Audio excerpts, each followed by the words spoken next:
ഭാരതത്തിന്റെ വിദ്യാഭ്യാസ സംസ്കാരം രൂപപ്പെടുത്തിയ മിക്ക ആദ്യകാല കോൺവെന്റ് സ്കൂളുകളുടെ പിറവിക്ക് പിന്നിലും ഇന്നത്തെ തലമുറ അറിയാത്ത അവിശ്വസനീയമായ ത്യാഗത്തിന്റെ കഥകൾ പറയാനുണ്ടാവും. 173 വർഷങ്ങൾ പഴക്കമുള്ള ബീഹാറിലെ ആദ്യ കോൺവെന്റ് സ്കൂൾ എന്ന പദവിയുമായി തല ഉയർത്തി നിൽക്കുന്ന പാട്നയിലെ സെന്റ് ജോസഫ് കോൺവെന്റ് സ്കൂളിന്റെ അത്ഭുതകരമായ ചരിത്രവും വളർച്ചയും പങ്കുവയ്ക്കുകയാണ് പോസിറ്റീവ് സ്റ്റോക്കിന്റെ ഈ അധ്യായത്തിൽ. ഇത് ബീഹാറിന്റെ മണ്ണിൽ കാർഷിക വിപ്ലവം സൃഷ്ടിച്ചൊഴുകുന്ന പവിത്രമായ ഗംഗാനദി. ഭാരതീയ പാരമ്പര്യത്തിൽ ആധ്യാത്മികതയുടെ അലകൾ ഉയർത്തിയൊഴുകുന്ന ഗംഗാ നദീ തീരത്ത് ഒരു പ്രകാശ ഗോപുരം പോലെ പ്രശോഭിക്കുന്ന ഈ കലാലയം അതിന്റെ ഇതിഹാസ തുല്യമായ ചരിത്ര പെരുമ കൊണ്ടും ഒരു കൂട്ടം സന്യാസിനിമാരുടെ സമാനതകളില്ലാത്ത സമർപ്പിത നിയോഗം കൊണ്ടും വിസ്മയിപ്പിക്കുകയാണ്. ഇന്ന് 4000-ഓളം വിദ്യാർത്ഥികൾ പഠിക്കുന്ന ഈ ക്യാമ്പസിന്റെ പിറവി ഒരു കടങ്കഥ പോലെ അവിശ്വസനീയം.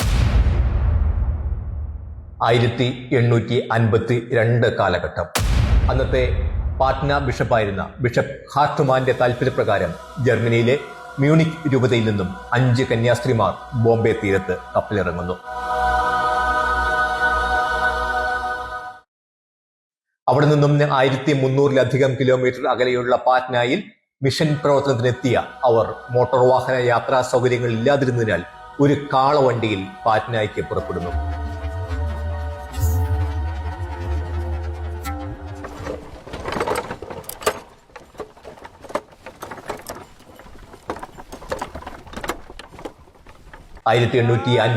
സെപ്റ്റംബറിൽ തുടങ്ങിയ യാത്ര 1300 കിലോമീറ്ററുകൾ പിന്നിട്ട് പാറ്റ്നയിലെത്തിയത് പിറ്റേ വർഷം ഫെബ്രുവരിയിൽ.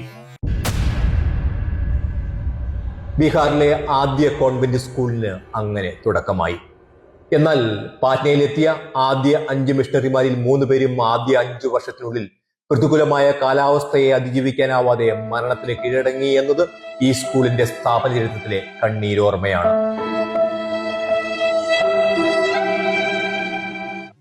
1.25 നൂറ്റാണ്ടിനു ശേഷം ഈ കലാലയം സംസ്ഥാനത്തെ ഏറ്റവും മികച്ച കലാലയങ്ങളിൽ ഒന്നായി വളർന്നത് അവരുടെ സഹന ജീവിതത്തിന് കാലം കരുതിവെച്ച പ്രതിസമ്മാനം.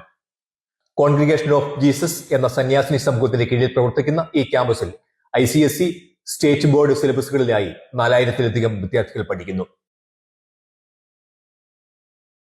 ബീഹാർ രാഷ്ട്രീയത്തിലെ അതികായകൻ ലാലു പ്രസാദ് യാദവിന്റെ കൊച്ചുമകൾ ഉൾപ്പെടെ പഠിച്ചിറങ്ങിയ ഈ പെൺപള്ളിക്കൂടം തലസ്ഥാന നഗരിയിലെ പ്രമുഖരുടെ ആദ്യ ചോയ്സാണ്. രാവിലെ സ്കൂൾ അസംബ്ലിക്ക് മുമ്പ് കുട്ടികളോടൊപ്പം ഒരു സെൽഫി. ആദ്യം കാണുന്നതാണ് എങ്കിലും പ്രേമിലേക്ക് കുട്ടികൾ ആവേശത്തോടെ ഇടിച്ചു കയറുകയായിരുന്നു. അസംബ്ലി തുടങ്ങുന്നത് തന്നെ സ്വർഗസ്ഥനായ പിതാവേ എന്ന പ്രാർത്ഥന ചൊല്ലിയാണ്.